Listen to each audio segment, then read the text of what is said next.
Hi, I'm Helga from Helga's Pennsylvania Cooking, and today I'm going to share with you how to make fried green tomatoes. They're in season, and I actually was able to have time while they're in season. That doesn't always happen, that I'm off when they're ready. But they are, and actually Steve Rob Reviews requested this, I think, oh my god, 2 years ago. And Strong's Adventures had requested it, and several people have actually requested it. So they're here, I've got them, and we're going to do them. I'm going to show you a couple tricks to them so they stay nice and crunchy and they don't get mushy on you. Also, in this vid, I'm going to share some big news. Tomorrow is a big day for me, and I'm going to share with you why that is. But you're going to have to stay tuned to find out what it is. But it's big. Anyhow, back to the tomatoes part. So when you're doing fried green tomatoes, if you don't want them to get mushy on you and stuff, you really want them very green, like this. You don't want the hint of pink even on them, because if you do, those tomatoes will have more moisture in them. The greener they are, the less moisture they have. The less moisture it has, the easier it is to get them to fry up nice and crispy and not turn mushy and soggy on you, okay? Which is, you know, part of the whole fun of fried green tomatoes is the texture and nice crispness of the tomato part. So I'm going to show you how we do that. Fried green tomatoes. That was a fabulous movie too. It's actually one of my all-time favorites. Little tidbit right there. But fried green tomatoes, let's get to it. Okay, so what you're going to need is, like I said, 3 green tomatoes. I just cut off the ends and just core them. You don't have to go nuts coring them. Just take out the little bit of stem. A cup of self-rising flour. If you have all-purpose flour, then you need to add a teaspoon and a half of baking powder and a half teaspoon of salt to 1 cup of all-purpose all-purpose flour. You want to have the baking powder because that also will help with the crisping of the tomatoes. 1 cup of cornmeal, and it has to be cornmeal. It can't be a mix. It has to be the cornmeal. 1 cup of buttermilk, and I used my buttermilk hack of the 1 tablespoon of lemon juice or vinegar to 1 cup of milk and let it sit 5 minutes. 1 egg, pepper, salt, and oil, or you can use bacon fat. So another trick to getting these crispy and getting the water out is sprinkle them with salt, both sides. That will make them shed water. I'm just going to take them and turn them over, and then I'm going to let them sit about 15 minutes. And that'll get the excess water drained out of them. There we go.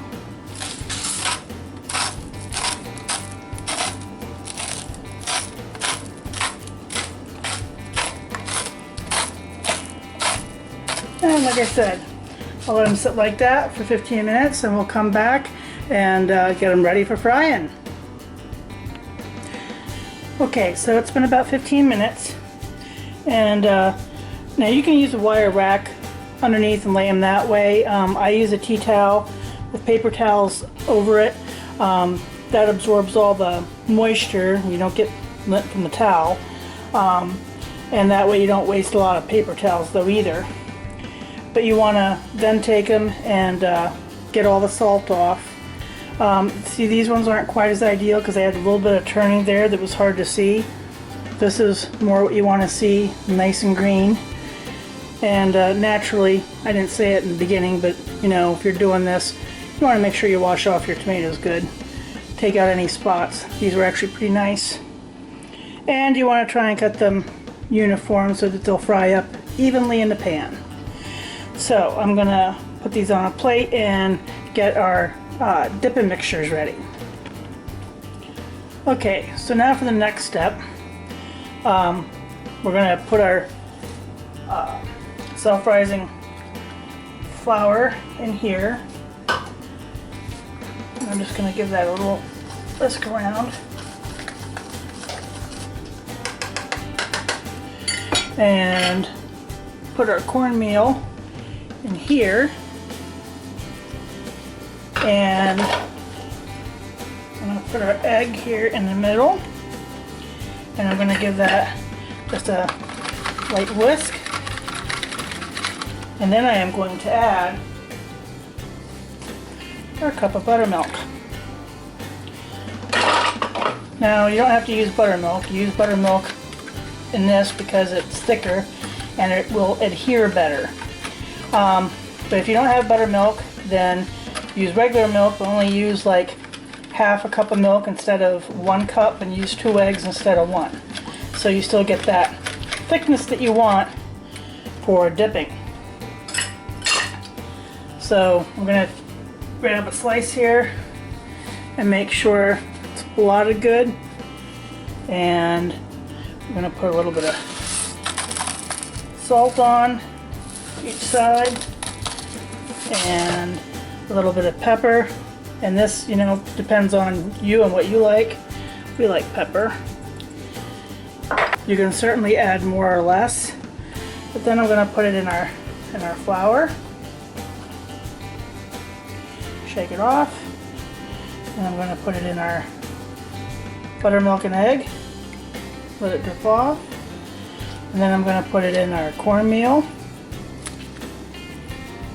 make sure it's coated good,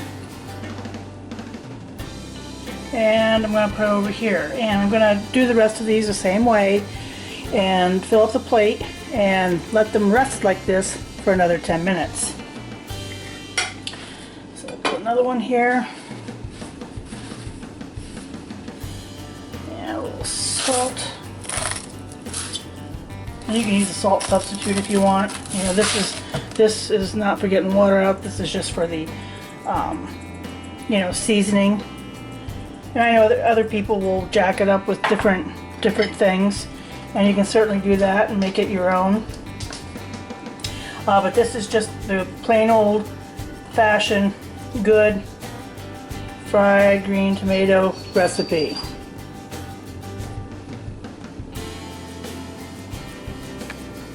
Okay, so there they are, all coated and on the plate resting, and while they're resting for about 10 minutes, we'll get the fryer going.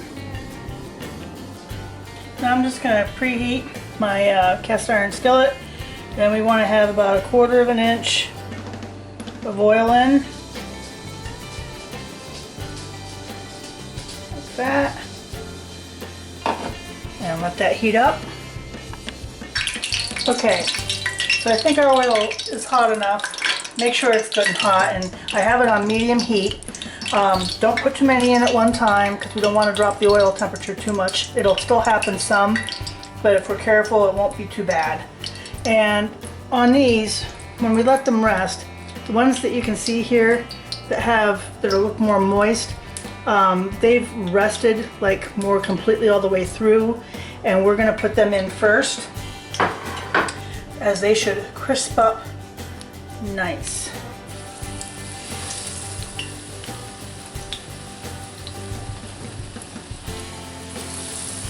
This just takes a while to do them right because you can't crowd them, and you don't want to drop the oil temperature too much, but we want to do them here till it's crispy. And then I'm going to transfer them to a rack. You can put them on paper towels, but if you really want them to stay nice and crispy, they're going to stay crispier better if you put them on a rack.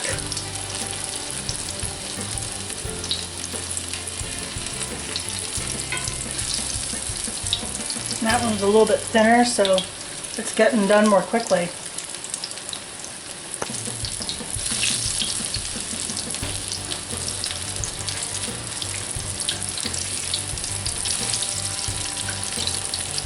See, they're nice and golden brown.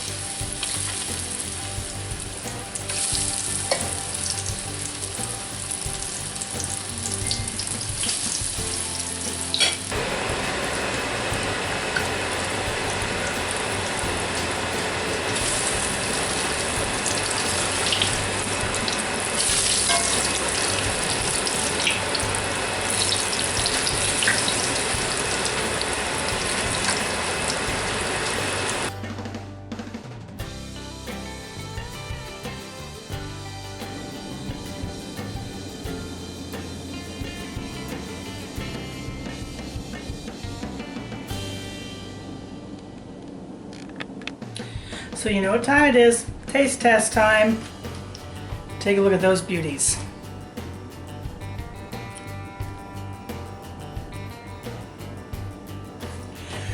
So, some people like adding special dips, sour cream, cactus sauce tastes really good with this, so does ranch dressing. But, oh, listen to that. Crispy cornmealy crunch. Look at the breading. I'll try and turn this around for you. There, you can see it. And you can see the nice crust on that.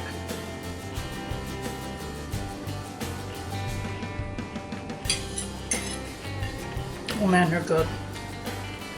And some people like a little sugar sprinkled on them.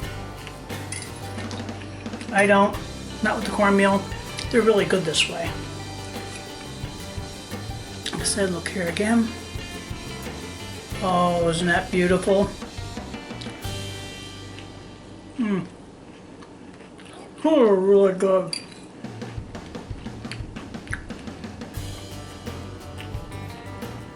Tangy because they're green yet a little bit, and I love these. These are really good. They're not juicy and goopy. This is nice and crispy, just the way that you want them. Not mushy. A little bit of a crunch. It's really nice texturally, but the taste is amazing. They're I don't know. It's like meaty and a little sour with that hit of corn flour, cornmeal. It just really is delicious. And I added a little bit of pepper and salt, which is how I like it. But they're great with dips, and you can use this as a side for your dinner, or you can make them as appetizers. Because they're labor intensive and they take a while. I mean, this took me a while till you have the setup and waiting the first 15 minutes, and then dredging them in your flour and egg and buttermilk mix, and then your cornmeal, and then letting them rest again another 10 minutes, and then you fry them all up. It's a process. But I have to say, it's rewarding.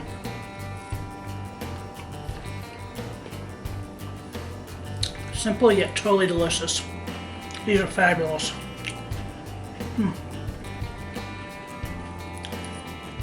I might be eating a bunch of these too. So I told you in the beginning that I had some big news to share. I didn't forget. I'm going to share. Before I share, I got some more stickers to go on my Cookie Sheet Hall of Fame. DIY Misfit Mechanic. Check out Dave and his channel. Check out Harmon Heat and Dan. If you like pepper stuff, oh, this is the channel for you. He likes it hot. It's forever taken to get this sticker, but we've been friends for quite some time, and I think everybody knows Carolina Chris Outdoors. And if you don't, you should. He does some great Dutch oven cooking. He does Canteen Cup Tuesdays. He does forging. He's self-taught forge doing, and actually that's what I got into with him. I didn't even know about the cooking part when I first started watching him. But he's really cool. And then our friends down in Louisiana, that would be Strong's Adventures, Billy and Rhonda. And check them out. More Dutch oven cooking. And Billy fabbed the outdoor cooking setup of a lifetime. Yeah, I want that setup so bad. So anyhow, check out those channels. I'll provide links down below for them. And on to my big news. So here in the area, we have a couple regional TV stations serving northeast and central Pennsylvania. And one of them is WBRE Channel 28 out of Wilkes-Barre. And Monday through Friday, they have a show from 4 to 5 p.m. in the afternoons called PA Live, where they host all kinds of local people, from singers and groups and choirs and gardeners and cooks and chefs and animal people and farms, and it really showcases Northeast and Central Pennsylvania. I've been very honored that they have asked me to be on the show and do 2 cooking segments. So I'm doing 2 dishes. Both are dishes that I've done on my channel before. I have no idea where they heard about me. I was kind of flabbergasted by this, but hey, we'll see what happens. So tomorrow is a big day. Tomorrow I will be on, and I do believe it is completely live from 4 to 5 p.m. Channel 28, WBRE TV.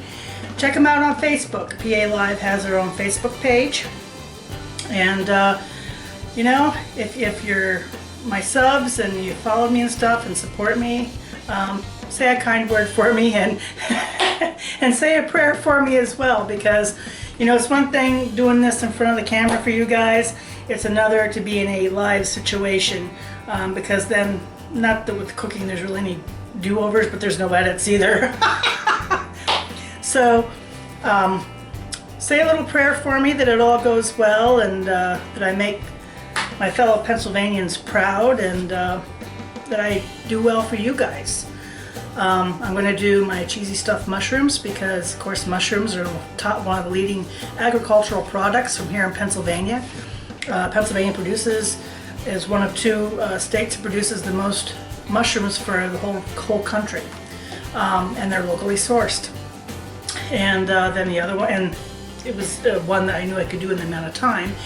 But I also wanted to do some regional PA flavor, and it's a little bit controversial, or so I found out. And that is my pierogi casserole, which also goes by Polish lasagna and lazy pierogies. I don't care what you call it, it's delicious. And it is kind of an iconic coal region dish. So that's what I'm doing tomorrow. Wish me luck, guys. We'll see what happens. But who'd have thunk it? I'm ending up on TV, at least once in my life, cooking. I never, ever in a million years foresaw that. So it's exciting. I'm looking forward to it. I'm scared to death, but I'm looking forward to it. So I'll be happy when it's all over, and hopefully I did well and I didn't disgrace myself. So, yeah, WBRE Channel 28, PA Live. Check it out. So, tell you how to make some fried green tomatoes, come out nice and crispy. Check out those channels, and show me a little love and support tomorrow. I'd really appreciate it. Thanks a lot. Like, subscribe, and join me next time here in Helga's Pennsylvania Cooking.